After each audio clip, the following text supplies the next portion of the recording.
اعوذ باللہ من الشیطان الرجیم بسم اللہ الرحمن الرحیم قال امیر المومنین علی بن ابی طالب علیہ السلام من قرأ سورۃ النساء فی کل جمعہ امن من زغطۃ القبر۔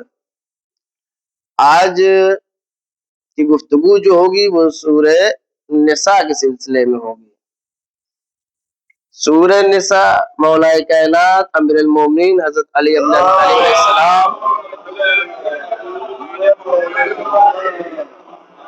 ارشاد فرماتے ہیں کہ جو انسان من قرأ سورۃ النساء، جو انسان سورہ نساء کو پڑھے گا فی کل جمعہ، ہر جمعے کو، جو انسان ہر جمعے کو سورہ نساء پڑھے گا امن من زغطۃ القبر، وہ فشار قبر سے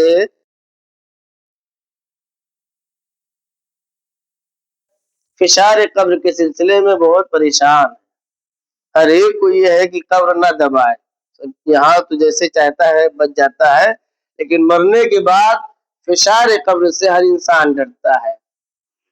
تو کیسے بچے؟ مولا کائنات کہتے ہیں سورہ نساء روز جمعہ پڑھا کرو، ہر جمعے کو۔ یہ نہیں کہ ایک بار زندگی میں پڑھ لیا ہو گیا، نہیں، ہر جمعے کو جو سورہ نساء پڑھے گا عذاب فشار قبر سے امان میں رہے گا۔ یہ ہر عقل مند انسان جو ہے، جو مسئلہ پیش آنے والا ہے، وہ پہلے انتظام کر لیتا ہے، بندوبست مستقبل کا پہلے کرتا ہے۔ ایسا نہیں ہے کہ جب آئے گا تب دیکھا جائے گا، ہے نا۔ جیسے بچوں کو جو ٹیکہ لگتا ہے پہلے لگتا ہے، یہ نہیں کہ جب بیمار پڑ جائیں گے تب، پہلے لگتا ہے تاکہ بچے محفوظ رہ سکے۔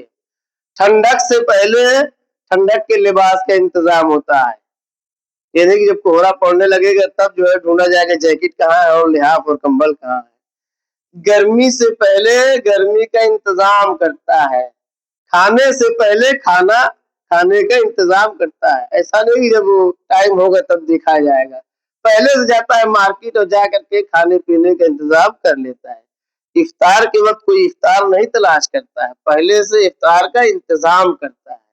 تو یہ ہر عقل مند انسان کے لیے یہ لازم ہے کہ وہ جو مشکل پیش آنے والی ہے اس سے بچے۔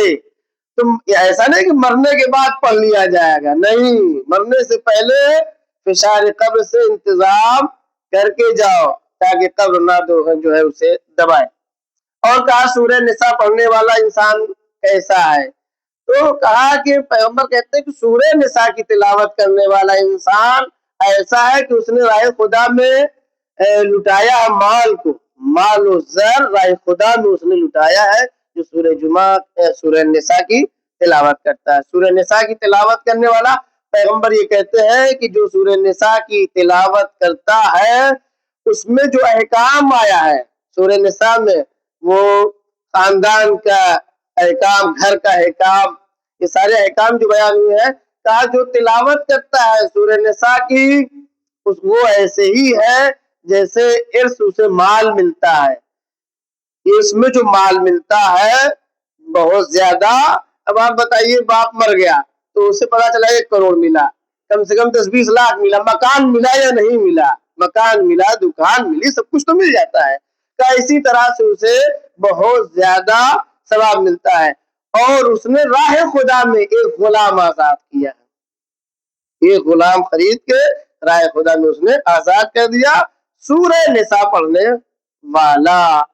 اور سورہ نساء کا جو ہے یہ تو اب ہر آدمی کے لیے ضروری ہے، چاہتا ہے کہ اس کی بیوی اسے محبت کرے، بیوی محبت کرے، اور بیوی بھی چاہتی ہے کہ اس کا شوہر اسے چاہے، ہے نا۔ ہر میاں بیوی کی چاہت ہے کہ اس کی بیوی اس پر جان دے دے، اور بیوی چاہتی ہے کہ ہمارا شوہر ہم پر قربان ہو جائے۔ تو کہا سورہ نساء پڑھو، سورہ نساء پڑھو تو بیوی خوب چاہے گی، ٹھیک ہے۔ تو سورہ نساء پڑھے گی، اس لیے سورہ نساء محبت والا سورہ ہے۔ نساء کہتے ہیں، نساء اگر چاہتے ہیں کہ نساء محبت کرے تو سورہ نساء پڑھیے،